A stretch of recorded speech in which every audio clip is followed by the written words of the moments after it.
Hürmetlik kitap anlaştıpıdaki dostlar, Ulug'bek Hazinesi ikinci kısmını okuşa başlayımız. Ulug'bek Hazinesi ikinci kısım birinci mavzu. Mevlana Muhiddin qandaqdır köngülsüz xiyallardan keyfi buzulup, xubtandin keyin o'rin soldirib yetib qolgan edi. To'satdan mehmonxonaning eshigi qattiq taqildi. Mevlana opul-topul o'rnidan turib, shamdondagi shamni yoqdi va yiqimsiz tuyg'ulardan yuragi mujulib eshikni ochdi. Bosug'ida otasi Salohiddin zargar turadi. Salohiddin zargarning qo'lida sham, beshida duxov do'ppa, ustidan o'ralgan oppoq salla. Uchisida to'y ma'rakalarda kishiydigan zarbab to'n bo'lib, alpozidan qayoqqadir ketayotgandek qiladi. O qo'lidagi shamni puvlab o'chirib, mehmonxonaga kirdi va o'g'liga "Ishni yop" deb ishorat qildi-da to'rga o'tdi. Lekin u o'ltirmay o'g'lini kutib turdi. Ishni taqab bo'lib, burilib qaragan Mevlana Muhiddin otasining go'liyib qarayotganligini ko'rib, tini shurkunib ketdi. Suyumli ustozing Muhammad Tarag'ay ibn Shahruh Mirza Ulug'bek olamdan o'tibdi. Mevlana'nın qo'lidagi kumush shamdan o'rilib ketib, ipak gilamga tushdi. Salohiddin zargar yugurib berib shamni oldi va ko'zlarini chekchaytib o'g'liga qaradi. "Qachon?" dedi Mevlana Muhiddin shivirlab. "Bugun beshi tenidan judo qilinibdi. Bugun beshi tenidan judo qilinibdi. Qatil kimken? Kim bo'ladi?" Salohiddin zargar zaharxandilik bilan kuldi. "O'z pushti kamirdan bo'lgan farzandi Shahzoda Abdullatif. Ya Rabbi. Endi qirg'inchilik boshlanadi", dedi Salohiddin zargar o'g'lining vahimelik shivirlashiga pisand qilmay. "Ustozingning barcha el og'inlari, do'st shogirdlari Shahzodaning g'azabiga uchraydi. Ta'qib ostiga elindi." "Nima uchun? Nima uchun?" Salohiddin zargar mazoq qilgandek hijaydi. "Shuningmi aqling yetmadimi? Har qachon, har zamon shundoq bo'lgan o'g'lim. Ko'ni chapan yangi xo'jayiniga yarashmaydi. Ko'plagan kishilar qirg'inchilikqa uchraydi.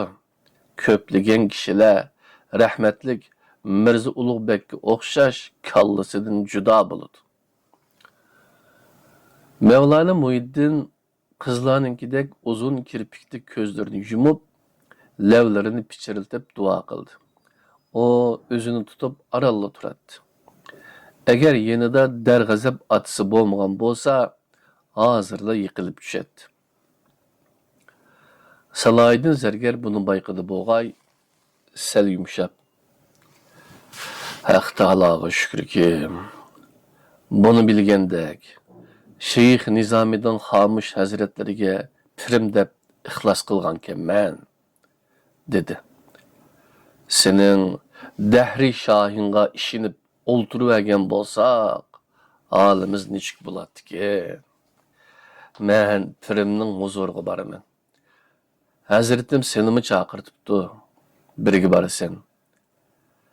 Ayıpsiz Parvardigor, gunohimdan kechgaysiz deb oyig'iga tizilnasan. Shaytonning yo'ldan ozdirganligini aytib yig'laysan. So'zimni tushundingmi? Nimishqa gachidek bizirib turasan?" "Tushundim, ne'matlik ata. Fani dunyo ishlaridan qo'l uzgunimga uzun bo'lgan edi. Va lekin Dəhri şahdan qorqub bunu aytishqa petinlanmagandim deysən. Nimetlik ata, cennet mekan ustazdın köp yaxşılıqlarını körgen edik. Yaxşılıq körgen bolsang sözlə. Cümə məscidinin munbiri çıxıb davran sal. Titrek basqan Salahiddin Zərgər xuddi oğlunu urduğandek muştlarını tügüp onun yanına geldi. Yaxşılıq imiş.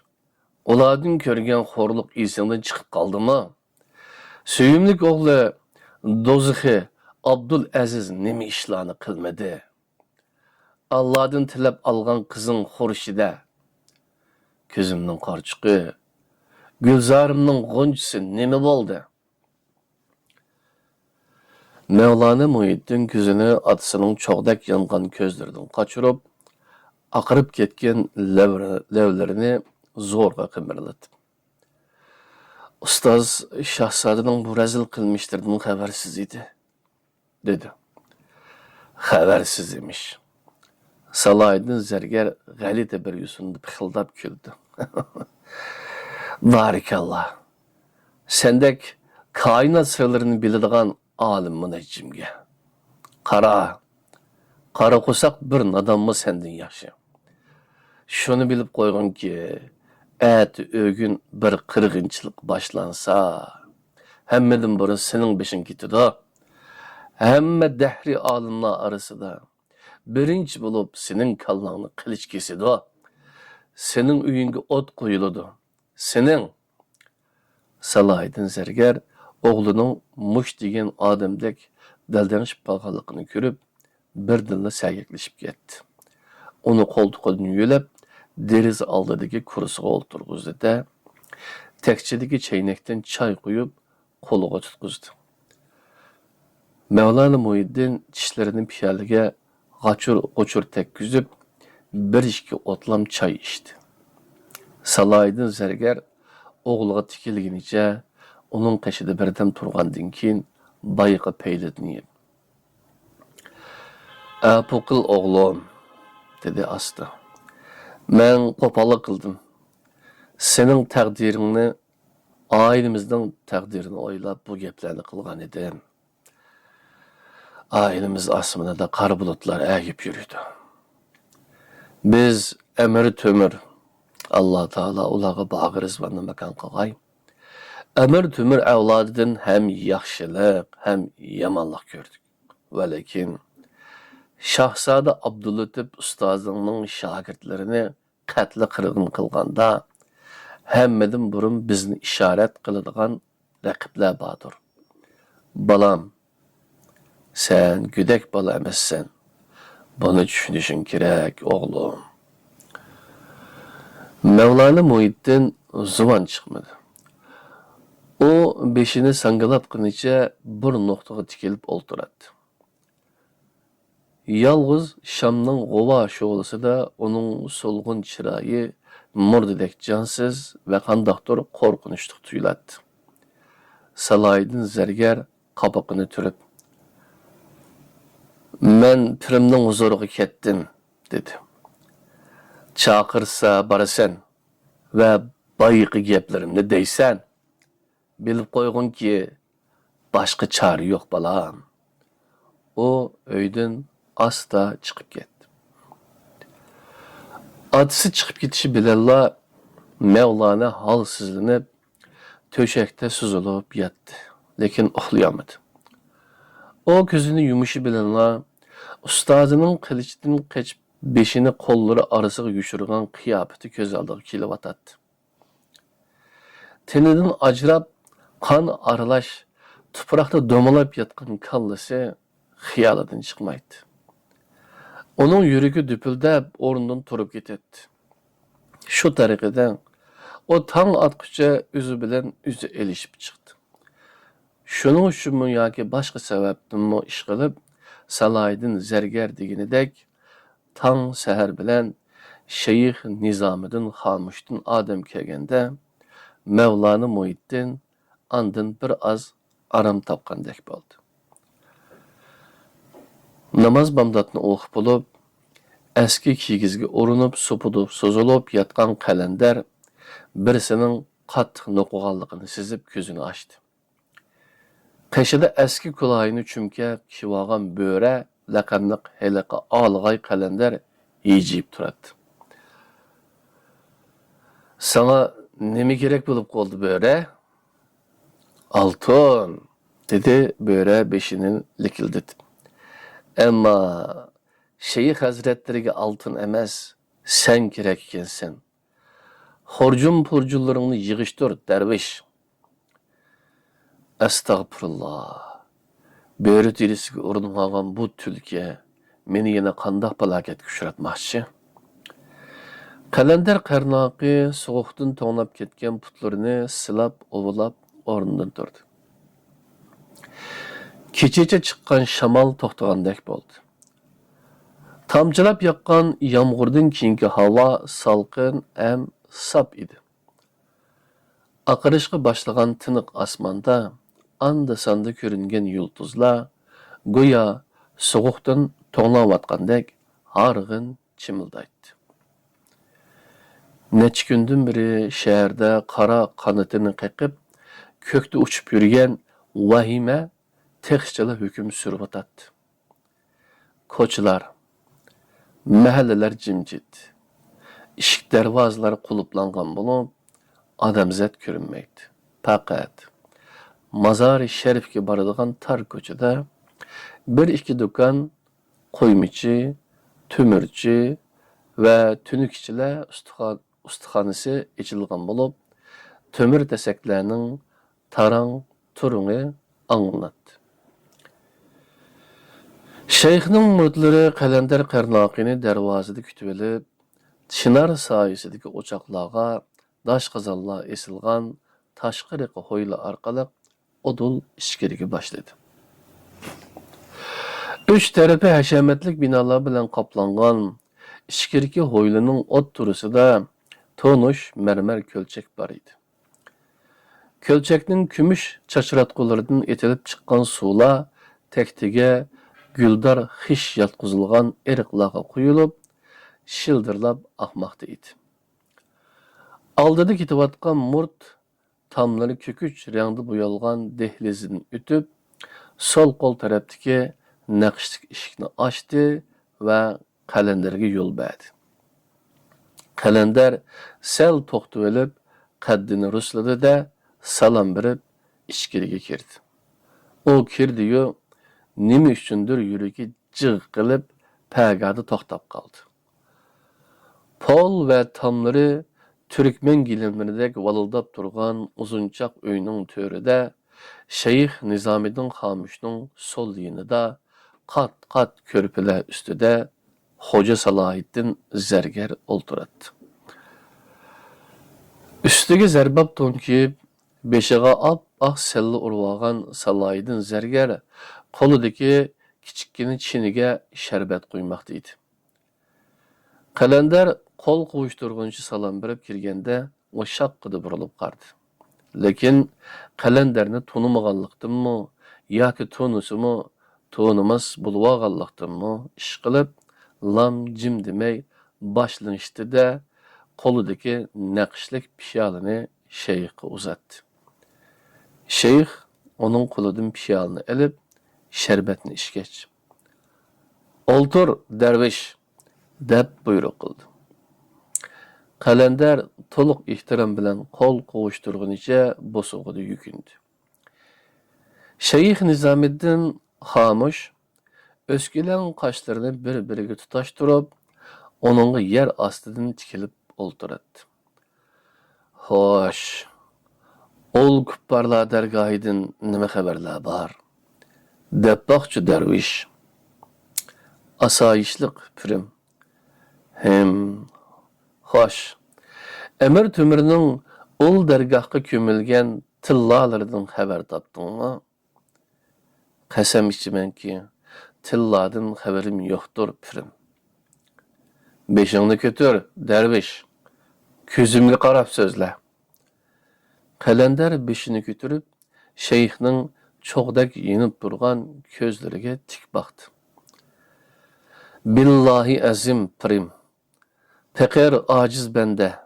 Panahtar pirimning emrini vacib bilib, bir haftadan buyon rasadxona darvozasidan bir qadamni nari ketmadim. Kelgan ketganlarni kun tun nazorat qildim, hazratim. Xo'sh. Birər murtadning qadam bosganligini ko'rmadim, pirim. Burnakin xubtanda nada eding? Qalandarning kallasida o bilvaptu degan xiyol chaqmoq tezligida kechdi. Burnakin xubtanda havo sovuq edi, pirim. Issinmoq uchun sayda ot beqib yurgan yilqichilarning qishig'i bordim. Isinib, qo'rsqimni to'yg'izib qaytdim, pirim. Şeyh Simaptek ap-ak sellisinin uzun pettisini açıqı bilen keyniga tashladı. Chet ellerden kelgan dinsizlarning kitapları, makruh risaleler, kupur yazmalar, şerma yasız resimler öz joyida turibdimi? Yo'q, o bilmaydi ekan. Ali Qushchining ishlaridan xabarsizkan. Joyida bo'lmoqqa darkor, pirim. Ol dergahqa paşımı kirip çıkmasa, kitaplar neye kessin hazretim? Hoş, ol Biperhiz Şah Mirza Ulug'bekning şagirdi. Namübarek nami yadımdan götürülüp kaptı. Ali Qushchi, dedi Salahiddin Zargar. Mevlana Ali Qushchi. Ya Rabbi, bu şeyh bilip soratamdı ya ki bilmey soratamdı. Darvoza oldida bir hafta o'ltirib, ol zotni ko'rmadim, pirim. Barakalloh darvish. Altun joyida. Dinsizlar tutgan kitoblar joyida. Dahri Shohning bitavfiq shogirdi joyida. Hammasi o'z joyida. Sheyx Nizomiddin Xomush zaharxandalik bilan yostiqining ostiga qo'l uzatib, uruchqa o'xshash shaqilliqni elib shaqildatdi. Bosog'ida to'nush bir murt paydo bo'ldi. Mevlana Muhiddin keldimi? Kelgan bo'lsa ayt, kirsin. Qalandar qarnoqi shaqqida Salahiddin Zargarga qaradi. Zargarning nepiz lavlarida sovuq tabassum jilva qildi. Mevlana Muhiddin eshikni asta ochib kirdi. O lavlarini pichiriltib, tavushsiz salom berdi-da, putining uchida minib, shayx ko'rsatgan joyga kelib jim o'ltirdi. Qalandar qarnoqining yuragi güp so'qib, beshini tuvan salg'inicha o'ltiradi. O 5-6 yil ilm bergan ustozining chiroyiga qarashga petilmay, go'yo hozir biror ko'ngilsizlik yuz berishidan qo'rqqandek titraydi. Mevlana Muhiddin, elhal, siz bu derviş birle dinimizge şek keltirgüçlerinin oğusu boğan. Şeyh kinayeli külüp koydu. Sizge hoymu tonuş boğan, ahlaksızla oğusuga bargaysiz. Kalender kızıksınıp yer astidan ustazıga köz taşladı. Mevlana Muhiddin beşiga atısınınkidinmi yuğan ak selle orvagan, üstüge mavton teşidin uzun ak çapan kişi vagan bulup, inçki kollarını köksüde tutkan halda yer bekip olturattı. Onun olturuşundan bütün vücududan bir xil itaatçılık çıkıp durattı. Nemeysiz Mevlana? Mevlana Muhiddin allaqandaq tipirlab. Sizning sözünüz barcha ahli müminge hükmü caridir, pirim, deb pichirladi. Yadingizda bo'lsin Mevlana. Siz g'afil bandimi? Ol kuffar dergahida zovalliqqa yüz tutgan edingiz.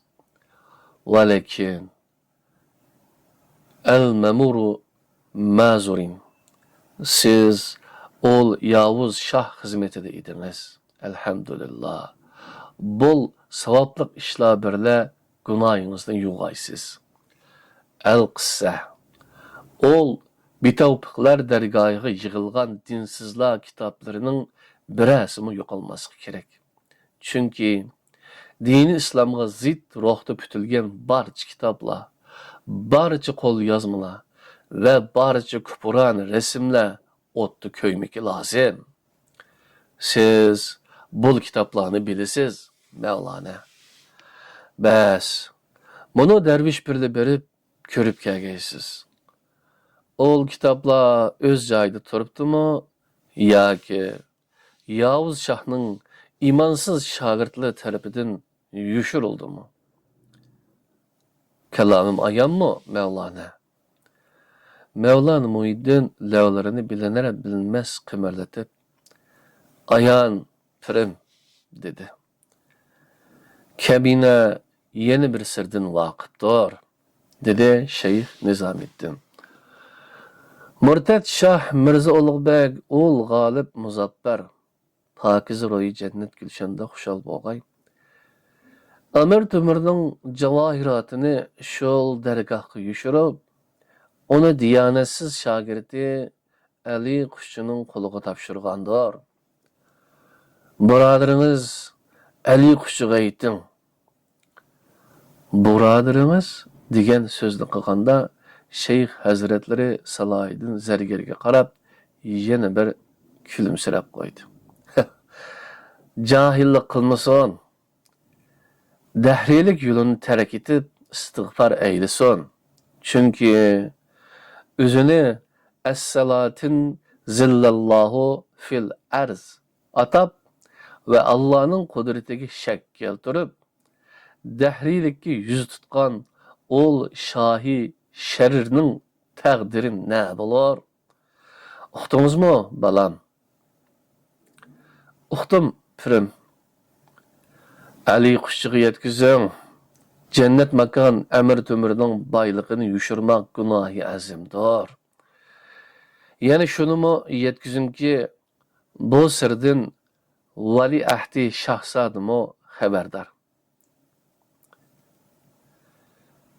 Şeyh Nizamiddin xamush ko'zlarini yumib, pichirlab turib duo qildi. Keyin nima uchundir? Qo'rqma Mevlana, sipahla hamroh bo'ladi deb qo'shib qo'ydi. Mevlana Muhiddin aldirab tinib o'rnidan turdi. Onun nazari ixtiyorsiz holda Qalandar Qarnoqining ko'ziga tushdi-da, yodamg'o sarg'aygan yuziga qon yugurib, sallisi tigidan chiqib turgan yo'g'on quloqlari höppida qizarib ketdi. O uyulyaptamdi yoki qo'rqyaptamdi? dedi Qalandar ichida. O Mevlana'ni kutib turmasdilla keynichi menib öyden çıktı. Qadrli kitap tanışıqçılar, Ulug'bek Hazinesi 2. qism 1. mavzu tamam bo'ldi. 2. mavzuda ko'rishguncha omon bo'linglar.